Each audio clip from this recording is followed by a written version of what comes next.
the power of AI. It is infinite possibility for what can transform an organization. And there is a time deadline on it because their competitors are absolutely looking at these tools. And there are ways to cut costs. There are ways to increase revenue. And there are ways to serve your organization better through the use of these tools. But it takes time and it takes leadership.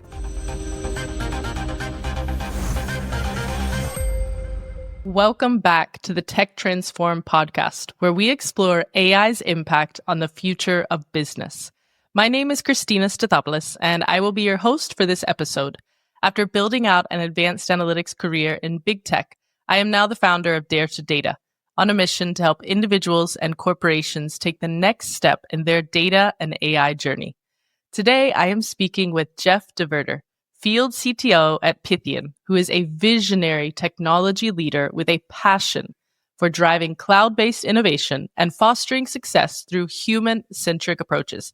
And we're here to break down the hype around agentic AI. Welcome to the show, Jeff. Great to have you on today. Very excited for our conversation. Could you tell us a little bit about who you are and what you and your team do at Pythian? Absolutely. So Christina, first of all, thank you for having me on. It's great to be here. It's great to spend some time with you. And I love the name of your company, by the way, Dare to Data. That's really cool. Thanks. So again, my name is Jeff DeVerter. I am a field CTO over at a company called Pythian.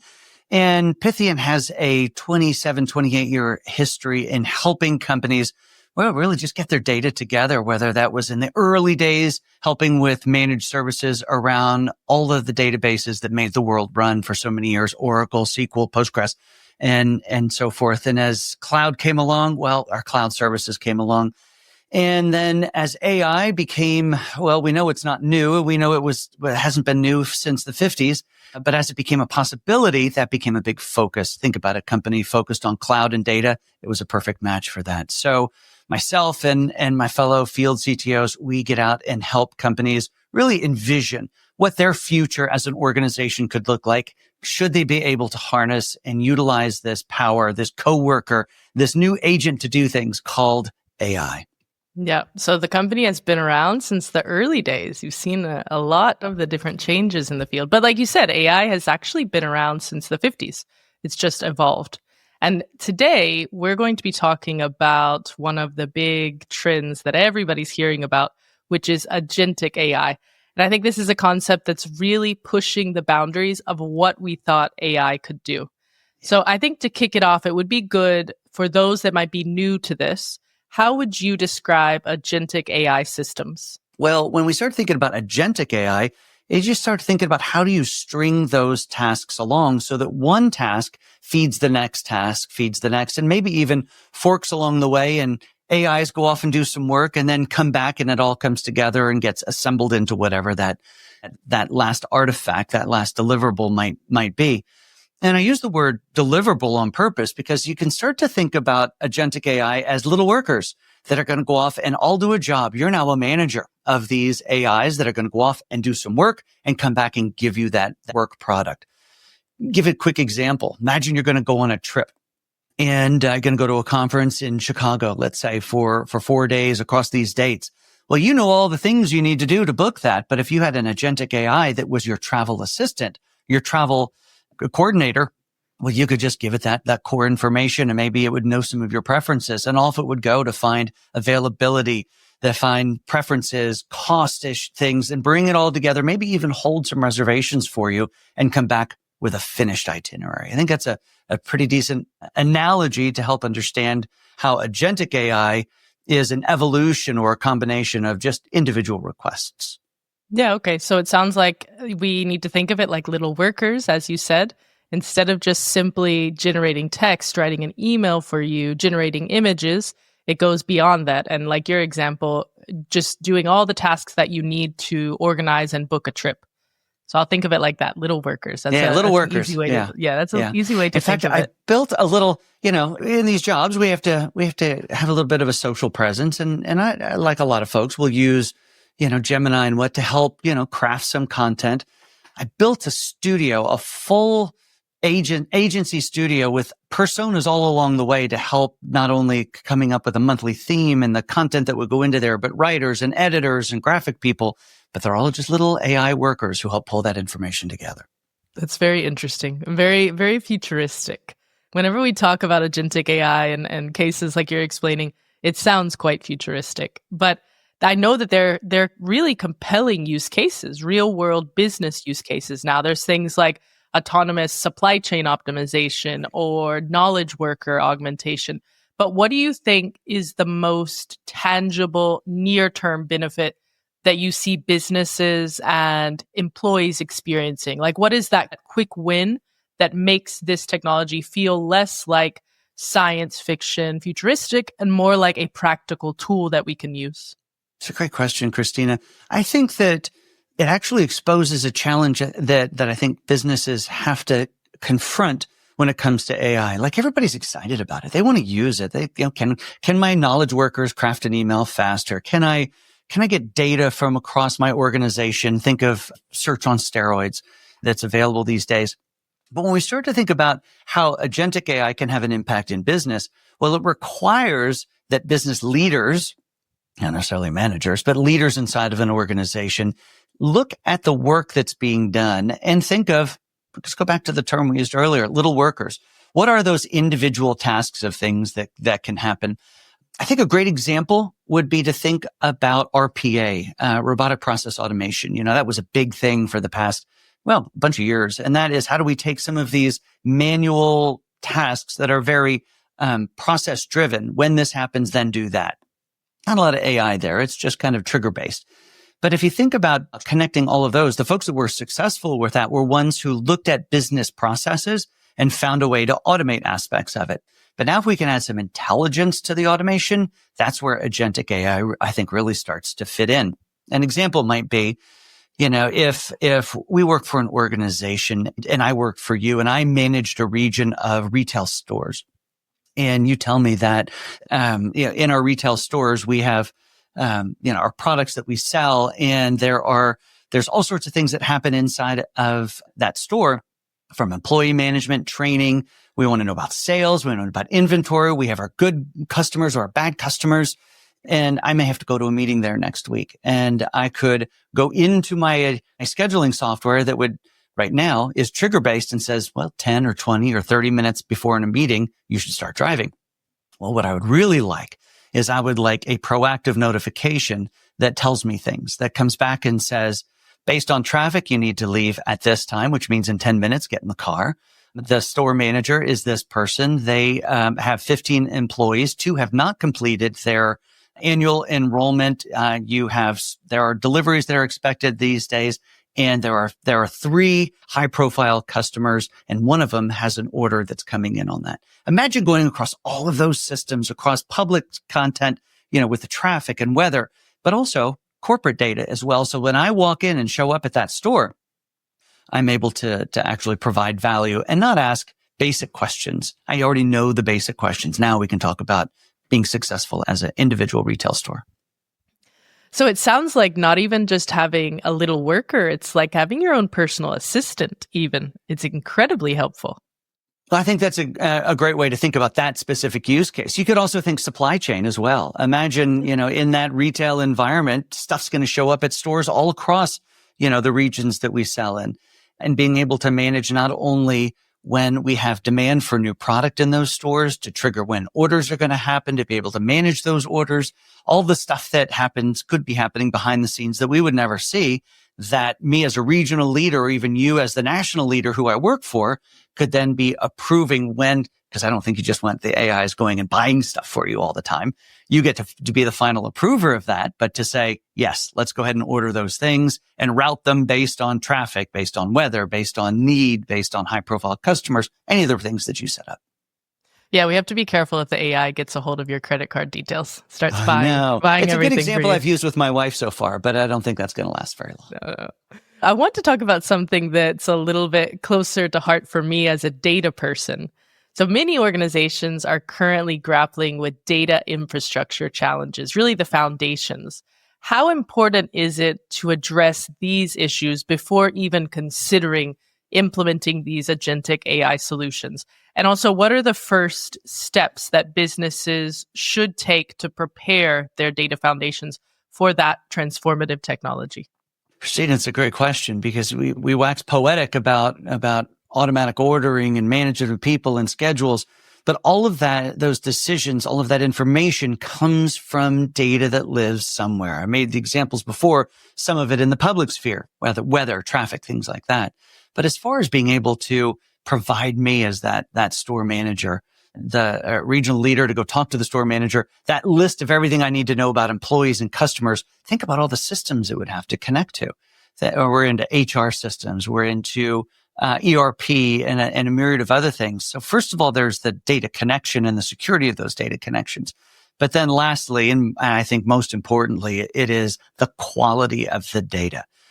AI is nothing without the underlying data. We hear the term LLM or large language model or small language model. That's the engine in the car. Gas is what is actually feeding and making that car go, or batteries and a motor if you're electric. But at any rate, these things work together. And so if the data isn't set, if you don't have a good understanding and access to quality, clean, enriched data, then the AI has nothing to build from. It literally is the first step. Yeah, I couldn't agree more. I mean, as a data person, it's obvious. I'm all behind this, and I'm always talking about how important it is, the quality of the data. You're not going to get very far if you don't have that good data to feed the system with, right? Christina, what's so cool is that, I've been working in IT infrastructure for 25 some odd years. And, the data kids were never the cool kids in the room. They knew what they had. They knew the gold that was underneath their feet and in their hands. But struggled for attention, struggled for budget, struggled for people to realize the power that was there. Now you're the cool kids in the room. Yeah, it's true. So we've explored a couple of different use cases when it comes to agentic AI. You talked about the assistant that's proactively reminding you what's to come as you're visiting different stores, the autonomous supply chain as well.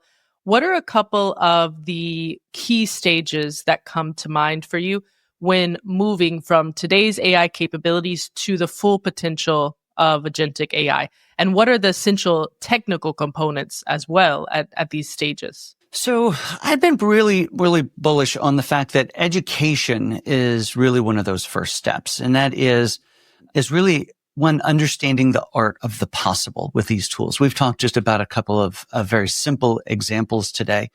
But what I love to see, and I go in and I do these AI workshops with companies all the time, and there's a point, usually around 11 or 12 during this 8-hour day, that you start to see the light bulbs go off. And then as we move into the afternoon where we're working through specific use cases that they've come up with, they really start to get excited because what they realize is they've walked into this room with a bunch of ideas for AI and they realize that 90% of them aren't either AI or not possible. But through the process, they start to realize that what is possible. So if we think about a process that a company would go through, and that is there's a couple of key things that a company can do first. The first is to get your AI team or your data team into the room, and they've been looking at this stuff, and to send them off on a project to come back with a data assessment. You've got to have a solid data assessment of where you are and what the roadmap for that data environment might look like over time. Now, while they're doing that work, you've also got to make sure that you've got a solid, the beginnings of a governance plan for what AI's relationship with your company is going to be and how you're going to exploit it and use it for the time being. That's going to change over time. I say the third thing you're going to want to do is start to get your employees used to working with AI and think about AI as another employee inside of your organization. I use the example a lot of remember the Jim Collins book, Good to Great. And in the process of taking a good company to a great company, it challenges organizations to think about not necessarily the people in the organization, but the seats on a bus. First of all, define what it is you want to have done by individuals, and then find the right person with the right temperament, education, and such to do that work. Well, now you start to think about what AI is going to do. And you should think about it as in filling that seat on the bus. What role do you want it to play? But get your employees used to using it, asking questions of documents, helping to write an email, summarizing an email thread, stuff that is very low lifting, but can be a little scary for people who aren't used to using it. And then my last thing is to think about a specific challenging business process, a thing that's happening inside of your organization that is really hard to do, that, or maybe is a very manual process today. It's very finite. It's very specific. And it would ultimately be a custom AI solution that could help solve that thing. It's not going to sprawl. It's not going to take down the world. You want to make sure it's constrained from a risk perspective, but it's going to create a massive impact in your organization. You've got your data people getting that. They're figuring out their estate, which they already know, but they're going to write you a document. You're going to get your workers used to working with AI. You're going to go find that specific use case. Okay, got it. So data, you mentioned governance as well, the employees, AI literacy, upskilling, and then the use case identification, finding one good one to focus on. One solid one. It's clear that agentic AI has a lot of potential for companies today. But I think one important thing that companies need to keep in mind is, how do these organizations ensure ethical deployment? And how do they maintain necessary oversight in these systems? What are the key considerations for building trust and accountability into these agentic AI systems? That's such a good question. And it really goes back to those four, really the primary three of those areas that we were just talking about. And it starts with governance. And that is, what place does AI have in our organization? Because part of the ethical implications is, I don't want it taking over a person's job that I don't do work that I haven't targeted to go and do. The reason we get the data people together is because we want to make sure that as we're utilizing AI to generate, if we're using generative AI to generate content, that it is appropriate content to be generating. So that goes back to the data folks to make sure that the data is aligned and trained and happy and all of that stuff. Another piece of it is the integration of working with all of the knowledge workers, the employees throughout the organization, because they're going to be a great feedback mechanism, because we're not going to get it right on day one. There are going to be mistakes. There's going to be stuff that comes out that you don't want it to come out. It's going to say words that maybe apply, maybe don't apply. So, the concept of how do we deal with AI on the ethical side deals with a lot of different areas. The first, we want to make sure that it is responding in appropriate ways and not doing that offensively. That's the first area I think of when I think ethics. But then also, is it ethically behaving in the organization the way that I would want an employee of the organization to operate? And it exposes, lastly, I'd say, Christina, is it exposes a new management challenge for organizations. Because just as businesses and the world is changing through the use of AI, the role of leadership inside of organizations is evolving as well. Not going away. It's changing. It's evolving. And how you manage an employee that utilizes AI and how you manage an AI agents, our little workers, matters as well. And so those evolve.